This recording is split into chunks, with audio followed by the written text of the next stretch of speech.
Right now, before your eyes, the abandoned city of Pripyat is transforming into a healthy and thriving place. For example, in the first part I showed what the city would look like now if the Chernobyl Nuclear Power Plant had not exploded. But what if we take it a step further and restore the city streets to the way they were before the explosion?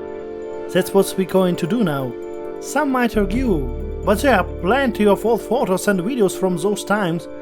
We can just look at them. But that's the point.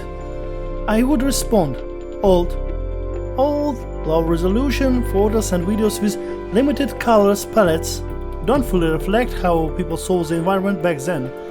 Based on a modern photo of the abandoned city of Pripyat, I will show the city in the finest detail as it was before the accident, with residents, cars, and everything that was on the street in those distant times.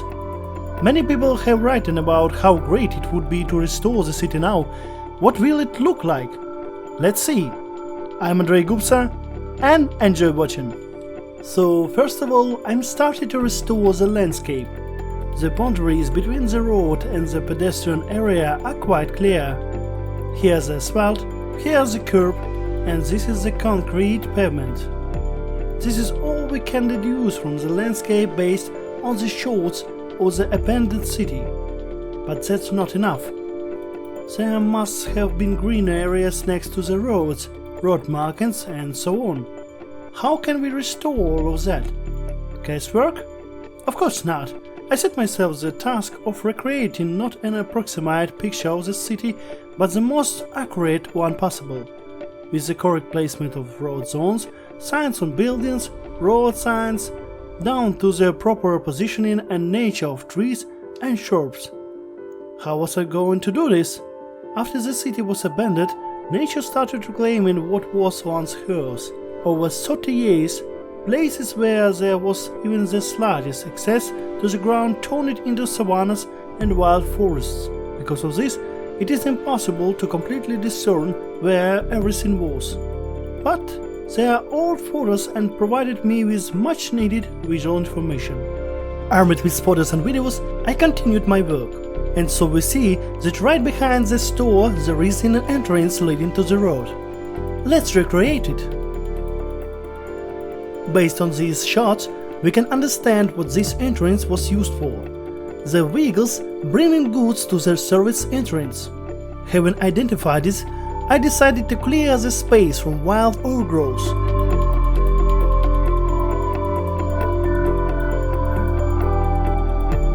And smoothly move it on to restoring the store itself.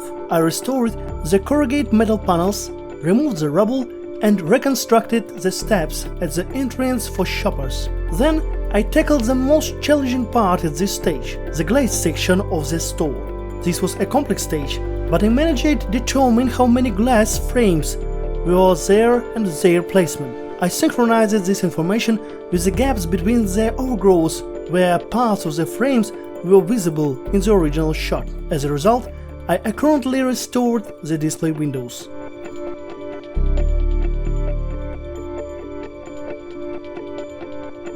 I moved on to restoring the distance background.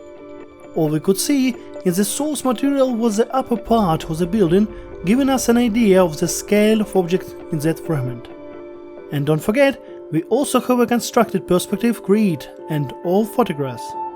That was enough to recreate the distance background. So, I recreated green areas, pedestrian zones, restored 3 identical residential buildings and lampposts. Another interesting part of this location is a pedestrian alley along the road. In the source image we see just trees, but even there you can discern the geometry. Trees planted in rows along the road. It wasn't difficult for me to recreate this fragment. By the way, the road you see is one way. The other side is on the opposite side of the alley. Next came the time for details.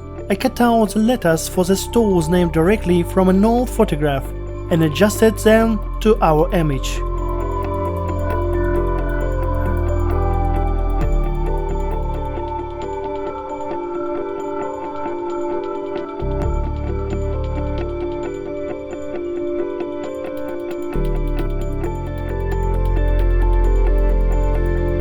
the store also had very interesting icons indicated the types of products. By the way, these icons in style are very similar to what we see on our modern smartphones. Then I restored the road signs. I really liked how some signs were designed. They were three-dimensional and glass-covered, or in transparent plastic, I can say for sure, but they looked really cool. After that, I added the zebra crossing. And I'll repeat, all of this was recreated solely based on real photo of Pripyat. And so, after working on the details, I present to you a city populated by happy, healthy people.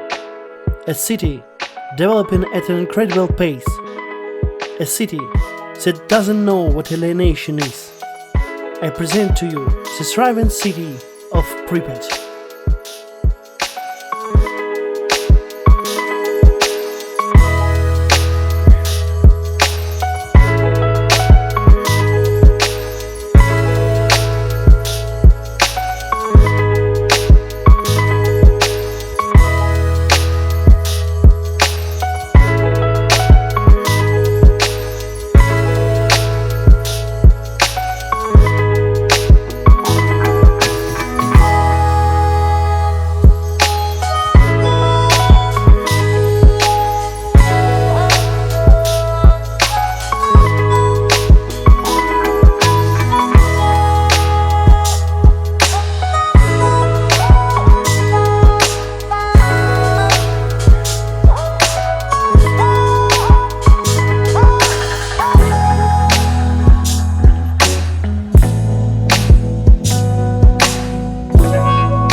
We have many projects both about Chernobyl and about other cities and countries, and we decided to show this project to an English-speaking audience, and we hope for your support in the form of comments, likes and subscription to the channel.